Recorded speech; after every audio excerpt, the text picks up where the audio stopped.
we've got a story out of Howell, New Jersey, where people who are living under tents on public land are being forced out as the town has finally sold that land to a developer for $1 million.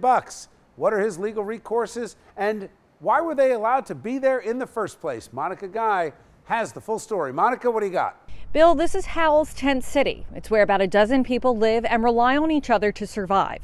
But now that the property has been sold, they'll have to find a new place to live. There are solar panels that provide electricity and a food pantry open to everyone who lives here. Howell owns this land and is in the process of selling it for $1.6 million. You could say the camp is Reverend Steve's church. He lives here and ministers to the residents. To be a fair and a just society, we need to create that housing strata for everybody. That's a fair and a just society. To withhold that is really an injustice, a social injustice. And so we need to change that. And that's the answer.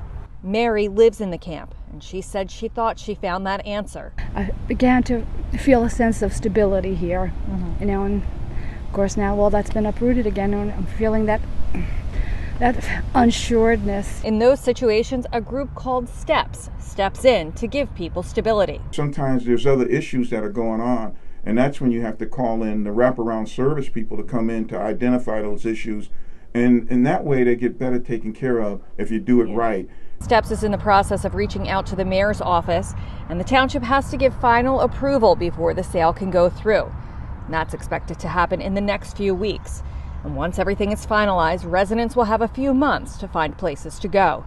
The buyer has also offered to give them each $1,000, which we're told equals about 2 weeks' rent for a motel room. Reporting for Chasing News, I'm Monica Guy. Bill? Thank you, Monica. All right, let's bring in a real estate expert. He is an attorney. His name is Michael Ash. Michael, welcome to Chasing News. How are you? I'm fine. Thank you for having me. Aside from the emotional, the heartfelt issue of feeling bad for people who are this displaced, what's the liability and how easy is it going to be for the developer to move these folks on? Well, it will require some process.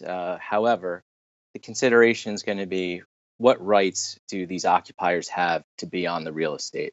And if these aren't holdover tenants who had a lease, who paid rent at some point, if these are trespassers who are now attempting to squat, they will have almost no legal claim to be on the property. We see this popping up. The economy goes up and down, and in struggling times, people get displaced. They end up taking up camp on public land. How empowered are cities and towns to act and say, look, you can't live here? The city would have the same rights as a private property owner. They could tell people that they're trespassing. They could have them ejected. They certainly wouldn't have rights against the city, same as they wouldn't have rights against a private property owner. So in some cases, it may just be a political issue not to want to displace residents who are unfortunate and have no other place to go. All right, Michael, thank you. Appreciate the time tonight. All right, let's bring in our A-plus panel to discuss this and break it down. Republican strategist Jeanette Hoffman back with us. Great to see you, Jeanette. And Democratic strategist Bill Caruso. Good to see you, Bill. As you heard Michael Ash say, from a township perspective, I'll start with you, Bill, the optics, to borrow the Obama-era term, you don't want to see homeless people being arrested and forced off. But again, sanitary conditions, is it time to preemptively clean up these parks and public areas first? People shouldn't be living in the park. It depends on your town. Not that this is a park, it's just land. Yeah, and the town owned this land. The town apparently allowed for this to go on. So I mean, the attorney was offering about how difficult it'll be to get rid of these folks. It's a question.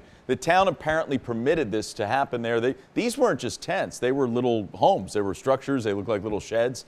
So, I don't know what the town citizenry wanted here.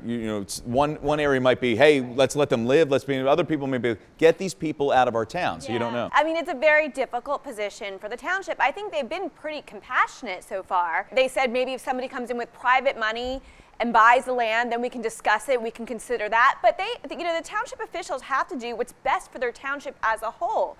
And if that means having a private developer come in and pay millions of dollars and give ratables to the town and make taxes lower. Right, it's a windfall to them. But let me ask you, is the state of New Jersey as a whole on the wrong track with this? Well, and that depends. We just had a phenomenal announcement of a major corporation moving into Parsippany from Israel, the Teva Corporation, so they don't seem to be scared off by this. But we have an affordable housing problem, affordable homes in our state, and it's getting worse and worse to be able to afford to live here. Yeah, New Jersey has an affordability affordability crisis. We say this over and over again, yet we have politicians who keep raising taxes and taxing us to death here.